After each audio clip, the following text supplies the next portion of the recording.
Today's biblical story from the 7th chapter of Luke's Gospel comes still in an early portion of Jesus' ministry in Galilee, where he has been doing those things that show God's kingdom and breaking into the life of the world. In Luke's Gospel and in the 6th chapter, we find most of the teachings that Matthew conveys to us as the Sermon on the Mount. Except in Luke's Gospel, they happen on a level place, and so it's often referred to as the Sermon on the Plain. But this is the next thing that happens after that. After Jesus had finished all of these sayings within the hearing of the people, he returned to Capernaum. Now there was a centurion there who had a slave that was highly valued to him. Now the slave was ill and at the point of death. So the centurion sent some Jewish elders after he had heard about Jesus, so that Jesus might heal his slave. The elders said to Jesus, as they earnestly pleaded with him, "He's worthy for you to do this for him, for he loves our people. He is even the one who built our synagogue for us." So Jesus went with them. And as they were coming near to the house of the centurion, some friends of the centurion came out and met them and said, in behalf of the centurion, "Lord, I'm not worthy for you to come under my roof. Therefore I do not presume that you should come to me. But only speak the word, and my servant will be healed. For I too am one who is set under authority, and have soldiers under me. I say to one of them, 'Go,' and he goes, and to another, 'Come,' and he comes. And to my slave, 'Do this,' and the slave does that." Now when Jesus heard this, he was amazed. And he said to all those who were following him, "Not even in Israel have I found such faith." And when those who had been sent returned to the home of the centurion, they found the slave in good health.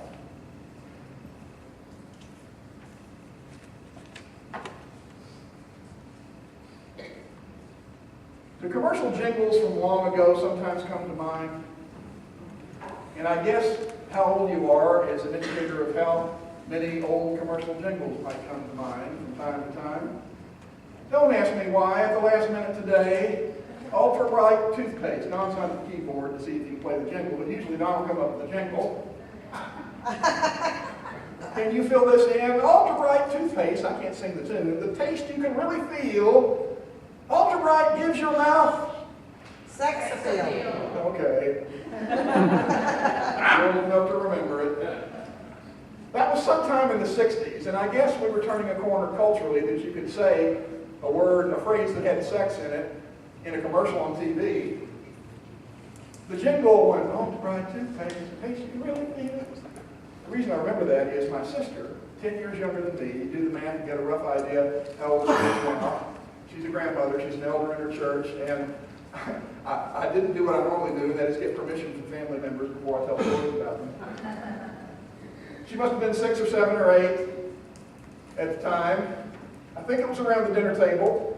She was singing at the table, which was a violation of the family norm, of course. And it was that song, "Ultra Bright gives your mouth sex appeal."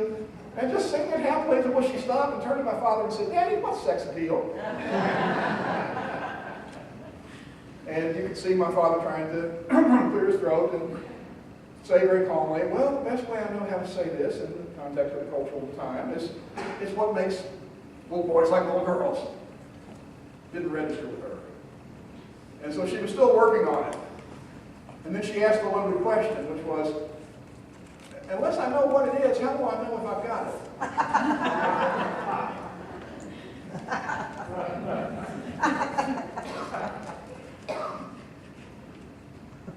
I have to confess to you that a terrible thing has happened too many times since last Sunday. Some of it happened before that, but it's happened some since then. People have said, "What does emerging worship mean? What is emergent worship?" I say I have a terrible confession to make in the sense of saying, why haven't I tried to explain that better on the front end? Well, part of it is it's about as hard to explain to you what it is as it was for my father to explain to my sister what sex appeal is when she was 6 or 7 or 8 years old. And we've struggled with that some.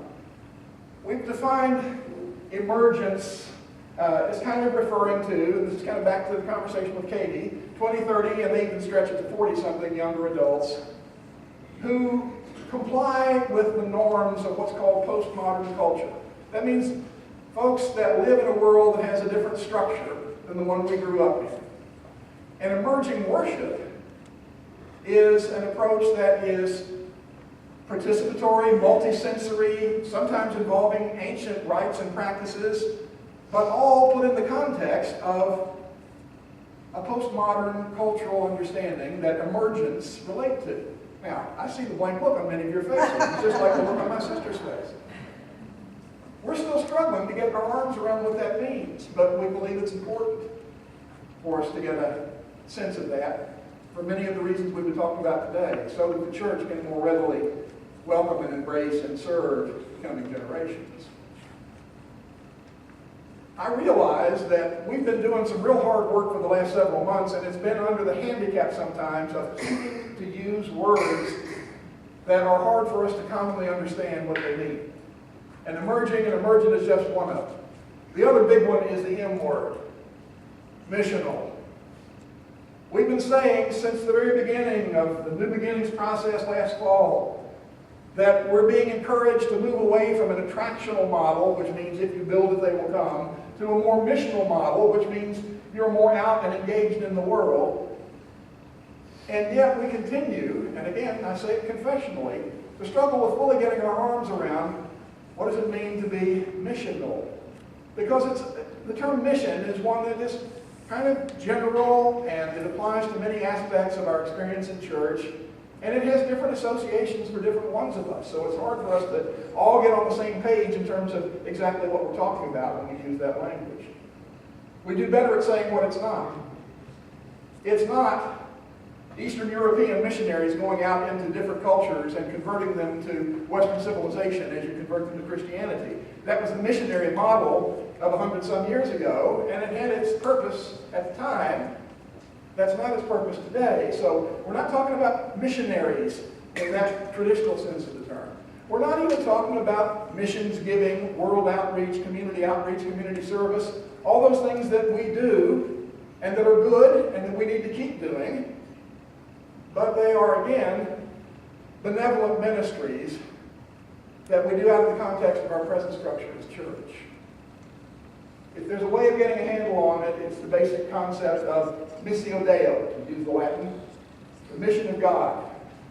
The very understanding that God is on a mission in the world to reconcile the world unto God's self. And this phenomenon of the late 20th, early 21st century, called missional church, is in some respects an effort to recapture that basic identity of the church.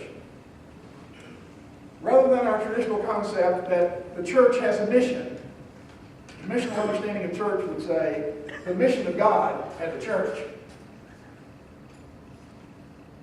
Another way that really gave me a handle when someone explained it to me that way was the goal is, rather than the one that I'm hardwired for and used to doing in terms of my orientation of ministry, build up church programs so that the world or people will come to the church. The missional approach to church says, how do we get disciples? How do we develop disciples to more readily go out into the world, out into the community? And their first job there is to look around and listen and watch and get a sense of where is God already in the world at work. And how can we become a part of that? How can we facilitate that? How can we partner with people? How can we relate to people out of the context of what they already know about God and how God's at work in their lives? The closest I've come to getting a handle on it is something like that. So, at least to make that the definition for the day, that's a lens through which I found myself experiencing this story early in the life and ministry of Jesus. It's sort of a missional moment. Look at the outcome. Jesus ends up in an encounter with a centurion, which means he was either Roman working at the direction of Pontius Pilate, or unknown, but part of the structure around Herod Antipas, the designated puppet ruler in Galilee. In either case, he was a Gentile, an outsider, a person of wealth and influence most likely, but also a person that represented the oppressive presence that was dominating the Jewish people, God's people in their homeland. And Jesus ends up at the end of the encounter saying, I've never seen faith among the people of Israel like the faith this guy has. Getting out into the world, experiencing where God is already at work and affirming that. It's not really out of character as far as the way we come to see Jesus' ministry in Luke's gospel. We see it in all of the gospels, but especially in Luke. It's emphasized because Luke's the one that tells us that Jesus began his ministry by going to his hometown synagogue, by getting up before the people and reading the passage in Isaiah that says, the Spirit of the Lord is upon me to preach good news to the poor and to set the oppressed free. Now right after that, he got into a dialogue with the folks saying, I know you think I should be doing a lot of good stuff here for you all, but the prophets never accepted his home country, and by the way, the great prophets, Elijah and Elisha, were sent away from their familiar circle out to do deeds of mercy and healing for outsiders, like the widow in Zarephath, or Naaman the leper. Oh, let's see, a leper, a Syrian officer, a Roman centurion officer. And if you recall, that one ended by him getting run out of town, nearly lynched. We remember that he had the tendency to press out beyond the boundaries from the outset. In addition to calling folks that were from the relatively accepted norms of the community, he goes and calls Levi or Matthew, a tax collector. And when he also sits down at table fellowship with other tax collectors and sinners, he comes under the scrutiny of scribes and Pharisees. He touches lepers, the unclean. He doesn't kowtow to the strict observance of the Sabbath when there's a human need, saying that the Sabbath was made for people, not people for the Sabbath.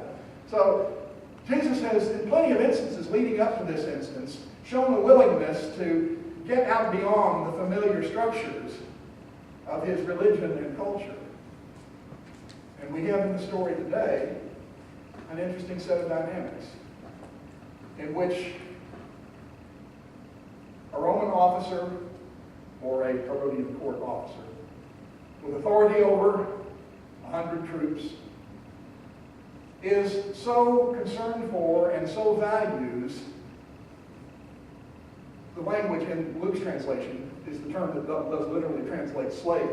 In Matthew, it's the term that would translate child. So it's interesting, whether a child or a slave or whatever the relationship, and that's very ambiguous if we look at this overall in Scripture.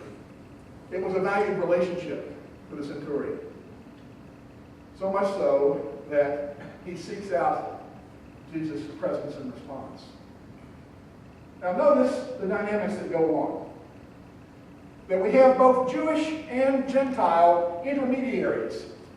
The centurion and Jesus never meet face to face. But the situation is communicated by others who act on their behalf. He sends some Jewish elders to ask for Jesus' help, and notice the case that they make. Now you don't hear what's in between the lines.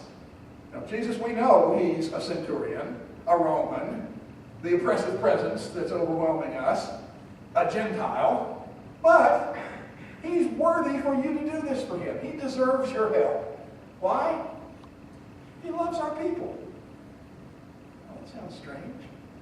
Are we to see the centurion as being like Cornelius, who we'll discover in Acts of the Apostles, also by Luke, who was a God-fearer? It means that though he had not converted to Judaism, he revered and worshipped Israel's God. Said he loves the Jewish people. That he built their synagogue for them. I've been there. Dan and Glenda have been there. The synagogue at Capernaum. Now that's a later version. That's the Byzantine period. But the original synagogue is underneath that.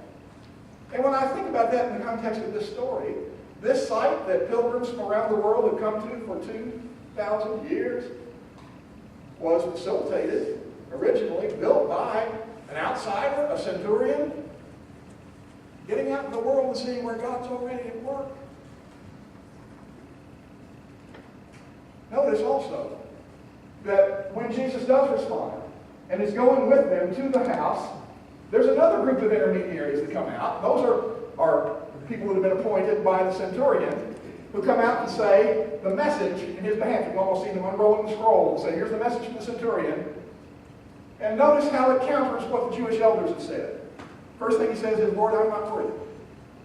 They said, he's worthy for you to help him. He says, Lord, I'm not worthy for you to even come under my roof.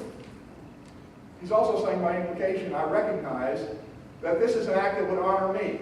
First of all, it would make you unclean, as far as the Jewish norms and rules are concerned, to enter the house of the Gentile. But it would be giving me honor. His intent is for the slave who's ill to be honored with being restored to life. I did not presume then to ask you to come under my roof, but just speak the word, and my servant will be healed. And Jesus said, only not in Israel have I seen such thing. A person of authority who is benevolent in the way he uses that authority, but who says of himself, I'm unworthy. That's ironic, isn't it? And yet, isn't there a sense in which those in power being willing to be emptied out in some way is essential to what brings about a gift of abundant life? Have you seen 42? If you haven't, you need to. My job in sermons is not to promote movies necessarily. I snuck off one afternoon and saw this one. I'm glad I did. Only had to pay $5 for it. And I'd seen the publicity about it. And to say the significance of 42, I got to kind of test this out when we say generationally. How many of you remember the 1947 season when Jackie Robinson played for the Brooklyn Dodgers and was the Rookie of the Year? All more of you remember it than that. At least those of you who are raising your hands are ones who were attuned to baseball in 1947. I know some of you were around in 1947. It's the year before I was born, so I don't remember it personally, but I have a distant memory of when Jackie Robinson was still playing. And I had a bit of an appreciation in my childhood and my early acclimation to baseball. I understand the significance of Major League Baseball becoming integrated racially a good 15 years ahead of the Civil Rights Act. A good 10 years before the Little Rock school district issues and all of that. But another key dynamic within our culture of edging into the pervasive racism that affected the culture, and especially reflected the culture of baseball. Now, Jackie Robinson was a known figure. I couldn't have picked Branch Rickey out of a lineup, either as a child or over the years and having some appreciation of baseball. But if you know that story, it was Branch Rickey, the owner of the Brooklyn Dodgers at that time, and his persistent efforts at not only recruiting Jackie Robinson initially, but living through all of the pushback, all of the controversy, all of the hate mail, all of the threats, all the FBI needed to be involved because of the nature of the threats. Persistently saying, if the focus can stay on his superiority as an athlete, then that core issue of racism can be taken on. But it happened with him being in the background, him not being honored, but Jackie Robinson being honored as that complicated process was allowed to run its course. If you saw the movie, there's a scene where in the training room afterwards, still recovering from an injury, a conversation goes on between Jackie Robinson and Branch Rickey as to why he's doing what he's done. I was passing a sandlot. Little white boy was up at bat. You know what he was doing? Sick little fastball. He was pretending he was you. Why'd you do this, Mr. Rickey? Had a victory over fascism in Germany. No. Why? Why'd you do it? I love baseball. Given my whole life to it. 40-odd years ago, I was a player coach at Ohio Wesleyan University. We had a Negro catcher, best hitter on the team. Saw him laid low, broken, because of the color of his skin, and I didn't do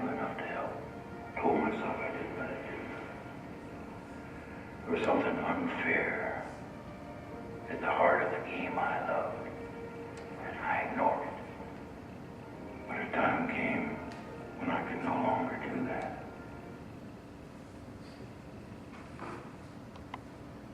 It's very intriguing acknowledgement of the burden that he felt all those years of seeing the evils of racism and not doing enough to address it. Who, when he recognized that he was in a position of authority, could direct that authority in a way that humbled himself but empowered another. And Jesus said to the centurion, not even in Israel have I seen such faith. Getting out in the world and seeing where God is already at work in the world. The centurion has a rather simplistic, powerfully profound and simplistic understanding related to authority. He said, I know how authority works. I say to my soldiers, go, and they go. I say jump, and they say how high. And if you can recognize that his word has that kind of authority for action in the realm that he has, and yet that authority was insufficient against the deeper need in the life of his servant.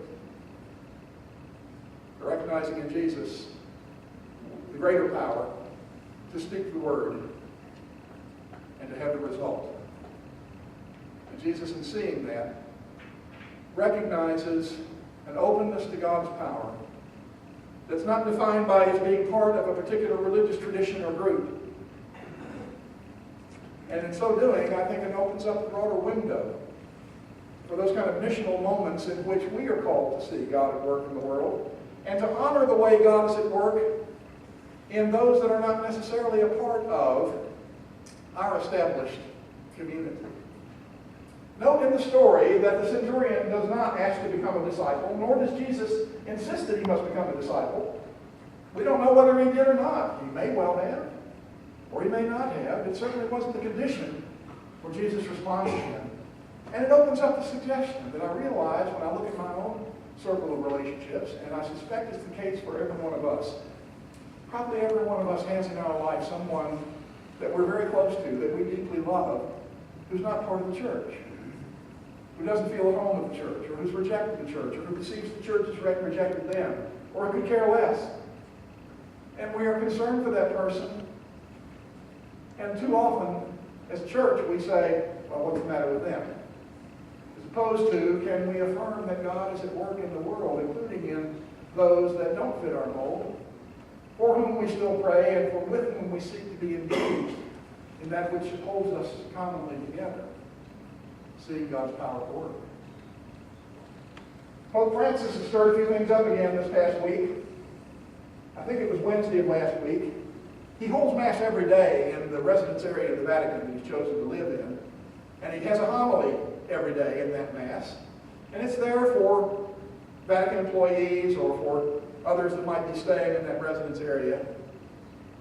On this particular one, in a sermon based on Mark's Gospel, where he talked about all are cleansed and made whole and complete by the blood of Christ, that it meant everyone, not just Catholics, but all people. Someone said even atheists. He said, yes, even atheists. And you can imagine the gasp that might have started with that.